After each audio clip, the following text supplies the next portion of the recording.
आज के लिए हम डिस्कस करने जा रहे हैं नीट के प्रीवियस ईयर के मोस्ट इंपॉर्टेंट एमसीक्यूज के बारे में।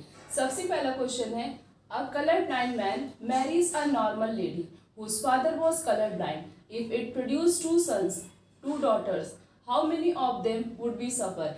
इसमें क्वेश्चन में ये दिया गया है कि एक कलर ब्लाइंड मैन है, उसने शादी किससे की है? नॉर्मल लेडी से, but whose father was colour blind. But उस लेडी के फादर कैसे हैं? कलर ब्लाइंड है। मैन ने तो शादी की है, कलर ब्लाइंड मैन ने शादी की है नॉर्मल लेडी से, बट उसके फादर कैसे हैं? कलर ब्लाइंड है। जब किसी भी लेडी के फादर कलर ब्लाइंड होंगे तो वो लड़की जो होगी उस डिजीज के लिए क्या होगी? कैरियर होगी। तो मीन्स यहाँ पे वो लेडी क्या है, मतलब उसको डिजीज तो नहीं है, मीन्स वो कलर ब्लाइंड नहीं है, बट वो कलर ब्लाइंड डिजीज को क्या कर रही? कैरी कर रही है। तो यहाँ पे लेडी क्या हो गई? कैरियर हो गई।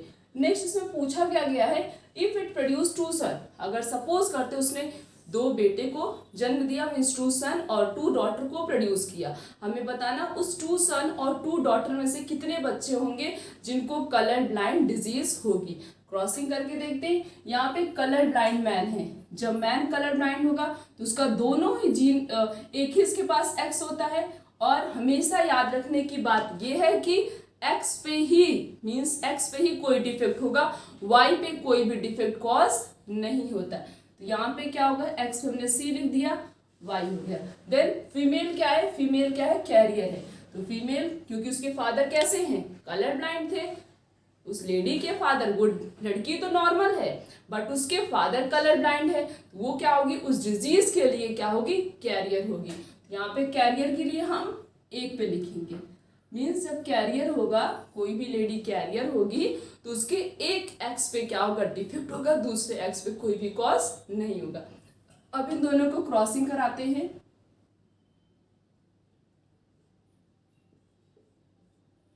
X C Y, X C X C, next is X C Y, X X C X Y. इसमें क्या आ रहा है? इसमें एक गर्ल कैसी है? मीन्स एक डॉटर कलर ब्लाइंड है, one daughter is colour blind, और एक क्या है? कैरियर, क्योंकि इसके दोनों जीन पे नहीं डिफेक्ट है। तब जो दोनों जीन पे डिफेक्ट होगा मीन्स वो डिजीज क्या कर रही है? उसको वो डिजीज है, बट अगर एक जीन पे कोई भी डिफेक्ट होगा मीन्स वो डिजीज को बस कैरी कर रही है, उसे वो डिजीज नहीं है, मीन्स वो ट्रांसफर करेगी अपनी नेक्स्ट जनरेशन में, बट उसको वो डिजीज नहीं होगी। तो यहाँ पे क्या हो गया? एक गर्ल क्या हो गई? कैरियर, और इसमें एक सन क्या है? कलर ब्लाइंड, और एक सन क्या है? नॉर्मल। रेशियो किसका पूछा गया है? How many of them would be a suffer, कितने बच्चे होंगे जो इस डिजीज से क्या होंगे? सफर्ड होंगे। तो उसमें एक डॉटर सफर है और एक सन है। तो देखते हो ऑप्शन कहाँ पे पूछा। पहले ऑप्शन में दिया बोथ सन, इसमें दोनों सन सफर नहीं है, एक ही है। दूसरा ऑप्शन ये बोथ डॉटर, एक डॉटर क्या है? कलर ब्लाइंड, एक कैरियर, तो ये भी नहीं होगा ऑप्शन। डी में दिया गया क्या दोनों son, both son and both daughter? नहीं, बोथ सन, बोथ और डॉटर जो है सफर्ड नहीं है। इसमें एक सन और एक डॉटर इस डिजीज के लिए क्या है? सफर्ड है। इसमें करेक्ट आंसर कौन सा होगा? सी वाला। यहाँ पे देखो एक गर्ल क्या है? डिजीज, तो उसको कलर ब्लाइंड है, और एक क्या करी? कैरी कर रही। एक सन भी जो है कलर ब्लाइंड है, तो एक सन और एक डॉटर क्या हो गए? कलर ब्लाइंड हो गए। नेक्स्ट क्वेश्चन में पूछा गया है, haemophilic female marries a normal male. एक हीमोफिलिक फीमेल है, उसने शादी किससे की है? नॉर्मल मेल से की है। The theoretical ratio of their offspring regarding haemophilia will be. Haemophilia के लिए मीन्स इसका रेशियो क्या होगा? हम रेशियो निकालते हैं कि एक हीमोफिलिक फीमेल है, उसने शादी की है नॉर्मल मेल से, तो उसके ऑफस्प्रिंग किस टाइप के प्रोड्यूस होंगे? फीमेल हीमोफिलिक है तो दोनों जीन क्या होगा? डिफेक्टेड होगा। हीमोफिलिक है मीन्स हीमोफीलिया है, तो उसके लिए हम क्या लेंगे? एच लेंगे। कलर ब्लाइंड रहेगा तो हम सी लेंगे इसका दोनों, और मेल कैसा है? नॉर्मल है, उसको कोई भी इसके जीन पे कोई भी डिफेक्ट नहीं है। अब इन दोनों को हम क्रॉसिंग करा लेते हैं। X Y, X H H, X H Y, X H X, next is X H and Y. इसमें क्या आ रहा है? इसमें देखो ये डॉटर, इसके एक ही जीन पे डिफेक्ट है, दोनों जीन पे डिफेक्ट नहीं है, मीन्स ये हीमोफिलिक क्या होगी, कैरियर होगी। ये इस डिजीज को कैरी करेगी बट इसको ये डिजीज नहीं है। देखो सेम कंडीशन इसमें भी है, एक ही एक्स पे डिफेक्ट है, दोनों पे नहीं है, तो डिजीज के लिए क्या होगी, कैरियर होगी, डिजीज उसको नहीं है। तो इसमें जो डॉटर है उसको मतलब उसको कोई भी डिजीज नहीं हो, बिल्कुल नॉर्मल है। बट इसमें सन में देखो XH लिखा है, तो ये क्या है, इसको हीमोफीलिया है। इसमें भी सन को क्या है, हीमोफीलिया।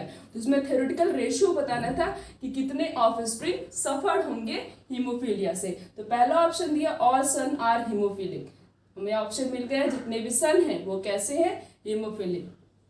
यहाँ पे देखो मदर हीमोफीलिक थी, मदर को हीमोफीलिया हुआ था, मीन्स फीमेल को हीमोफीलिया हुआ था, मदर को हीमोफीलिया होता, उसके जितने भी सन होंगे उनको भी हीमोफीलिया डिजीज के ट्रांसफर होगी। मीन्स अगर मदर पे कोई डिफेक्ट है तो ऑफस्प्रिंग में मीन्स सन पे ज़्यादा ही इफेक्ट पड़ता है, उतना ज़्यादा डॉटर पे नहीं पड़ता है।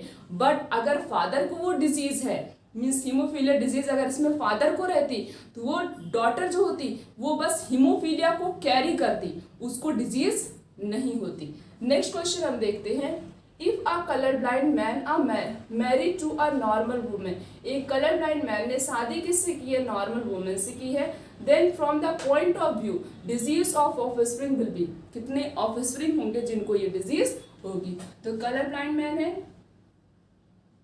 और नॉर्मल वुमेन है तो XX, क्योंकि उसके जीन पे कोई भी डिफेक्ट नहीं है, तो क्या हो जाएगा XX। नेक्स्ट इज XCY,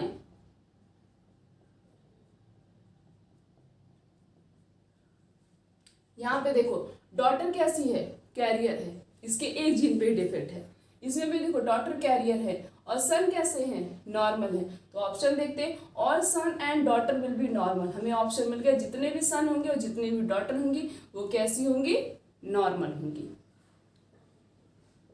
देखो यहाँ पे क्या था, यहाँ पे कंडीशन क्या थी, यहाँ पे कलर ब्लाइंड मैन था, उसने शादी किससे की, नॉर्मल वुमेन से।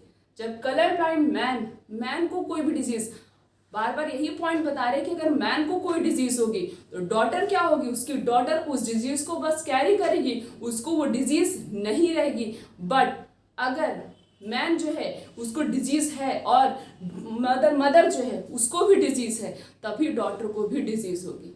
मीन्स मदर जो है 50-50% दोनों ही ऑफस्प्रिंग पे डिजीज को क्या करती है, कॉज करती है। बट अगर फादर वो डिजीज है, मीन्स कलर ब्लाइंड यहाँ पे फादर थे, तो डॉटर क्या होगी, उस डिजीज को बस कैरी करेगी, उसको वो डिजीज नहीं होगी। तो यहाँ पे ऑप्शन क्या होगा, जितने भी सन और जितने भी डॉटर होंगे वो कैसे होंगे, सारे नॉर्मल होंगे। नेक्स्ट क्वेश्चन है, क्योंकि ब्लड रिलेटेड क्वेश्चन एक क्वेश्चन तो जरूर पूछा जाता है और इस तरीके के क्वेश्चन ही पूछे जाते हैं। नेक्स्ट क्वेश्चन है, AB ब्लड ग्रुप सोज, AB ब्लड ग्रुप किसका एग्जाम्पल है। पहला ऑप्शन है कोडोमिनेंस, दूसरा ऑप्शन है कंप्लीट डोमिनेंस, तीसरा है मिक्स्ड इनहेरिटेंस और चौथा है कंपोजिट इनहेरिटेंस। ये जो AB ब्लड ग्रुप होता है ये किसका एग्जाम्पल है, कोडोमिनेंस का एग्जाम्पल होता है। सो the correct answer is A। The next question is what is true of plasmid। इन चारों पॉइंट में से प्लाज्मिड के लिए कौन सा पॉइंट जो है बिल्कुल करेक्ट है। पहला ऑप्शन दिया है फाउंड इन वायरसेस, क्या प्लाज्मिड जो है वायरस में प्रेजेंट होता है। दूसरा ऑप्शन दिया है contain gene for vital activities, क्या प्लाज्मिड के पास कुछ स्पेशल जीन प्रेजेंट होती है जिससे वो मल्टीपल एक्टिविटीज में हेल्प करता है। तीसरा ऑप्शन दिया है पार्ट ऑफ न्यूक्लियर क्रोमोसोम, क्या प्लाज्मिड जो है वो न्यूक्लियर क्रोमोसोम का पार्ट है। चौथा ऑप्शन दिया है widely use in gene transfer, plasmid का यूज सबसे ज़्यादा इसलिए किया जाता है, प्लाज्मिड मेन वेक्टर होता है जिसका यूज किया जाता है बायोटेक्नोलॉजी में। और क्यों किया जाता है, क्योंकि ये क्या करता है, जीन के ट्रांसफर में हेल्प करता है। तो प्लाज्मिड के लिए कौन सा पॉइंट करेक्ट होगा, that is D। So the correct answer is D। Next question is genetic modification, that is GM, has been used to, first option है create tailor made plant, genetic modification का use क्यों किया जाता है। पहला option दिया है क्या टेलर मेड प्लांट बनाने के लिए किया जाता है। दूसरा ऑप्शन दिया है supply alternative resource of industries, क्या वो इंडस्ट्रीज को और भी बहुत सारे रिसोर्स प्रोवाइड कर सके इसलिए उसका यूज किया जाता है। या फिर फूड के अंदर न्यूट्रिशन की क्वालिटी को इंक्रीज करने के लिए उसका यूज किया जाता है। ये सारे पॉइंट करेक्ट होंगे किसके लिए, जेनेटिक मॉडिफिकेशन के लिए। सो the correct answer is D, that is all of the above. Next question is which instrument is used for the separation of DNA fragment. कौन से इंस्ट्रूमेंट का यूज किया जाता है डीएनए के फ्रैगमेंट को सेपरेट करने के लिए। किसके फ्रैगमेंट को, डीएनए के फ्रैगमेंट को सेपरेट करने के लिए कौन से इंस्ट्रूमेंट का यूज किया जाता है। First option is gel electrophoresis, second is PCR that is polymerase chain reaction, and third is bioreactor, and fourth is destruction into nucleus. DNA के फ्रैगमेंट को सेपरेट करने के लिए जेल इलेक्ट्रोपोरेसिस का यूज किया था। किसका यूज किया था, जेल इलेक्ट्रोपोरेसिस का। सो the correct answer is a. The next question is first transgenic plant is, पहला ट्रांसजेनिक प्लांट कौन सा है। ट्रांसजेनिक का क्या मतलब होता है, मीन्स ऐसा प्लांट जिसके अंदर फर्स्ट टाइम कोई स्पेशल जीन को उसकी बॉडी में इंसर्ट कराया गया हो ताकि वो और भी प्लांट के कंपैरिजन में क्या बन सके, एकदम स्पेशल बन सके। सबने पढ़ा होगा बायोटेक्नोलॉजी एंड इट्स एप्लीकेशन में, जहाँ पे टोबैको प्लांट के बारे में दिया गया। टोबैको प्लांट में निमाटोड कंटिन्यूअस अटैक कर रहा था और उसको रिमूव करने के लिए वेक्टर का यूज किया गया था। किसका यूज किया था, उसको रिमूव करने के लिए वेक्टर का यूज किया गया था। तो फर्स्ट ट्रांसजेनिक प्लांट कौन सा है, tobacco. So the correct answer is B, that is tobacco क्या है, first transgenic plant. Next question is DNA probe is used for. DNA probe का मीन्स जो डीएनए के फ्रैगमेंट्स बन जाते हैं उनका यूज कहाँ किया जाता है। पहला ऑप्शन है क्या डीएनए फिंगरप्रिंटिंग में किया जाता है, क्या किसी भी पैथोजेनिक डिजीज को डिटेक्ट करने के लिए किया जाता है, या फिर medical genetic to find whether the person carry to a particular gene और नॉट। क्या कोई मतलब इसमें किया जाता है कि कोई भी पर्सन है वो जीन को कैरी कर रहा है कि नहीं कर रहा है। तो डीएनए प्रूफ का डीएनए फिंगरप्रिंटिंग में किया जाता है, पैथोजेनिक डिजीज को डिटेक्ट करने के लिए भी किया जाता है, और मेडिकल जेनेटिक साइंस में भी किया जाता है। सारे ऑप्शन क्या होंगे, correct. So the correct answer is D. Next question is the C peptide is. C peptide क्या है। पहला ऑप्शन है not present in proinsulin, क्या ये प्रो इंसुलिन में नहीं प्रेजेंट होता है। दूसरा ऑप्शन है क्या ये मैच्योर इंसुलिन में प्रेजेंट होता है। तीसरा ऑप्शन है क्या ये आर्टिफिशियल इंसुलिन में प्रेजेंट होता है। चौथा ऑप्शन है remove during maturation of insulin. जब इंसुलिन पूरी तरीके से मैच्योर हो जाता है तो 3 चेन होती हैं, एक होता है ए, एक होता है बी, एक होता है सी।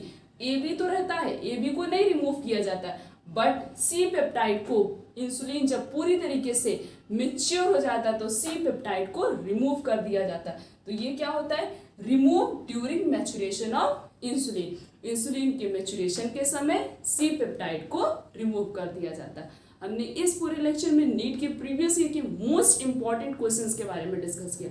आने वाले लेक्चर में इस तरीके से और भी बहुत सारे क्वेश्चंस के बारे में डिस्कस करेंगे। आज का लेक्चर यहीं तक, थैंक यू।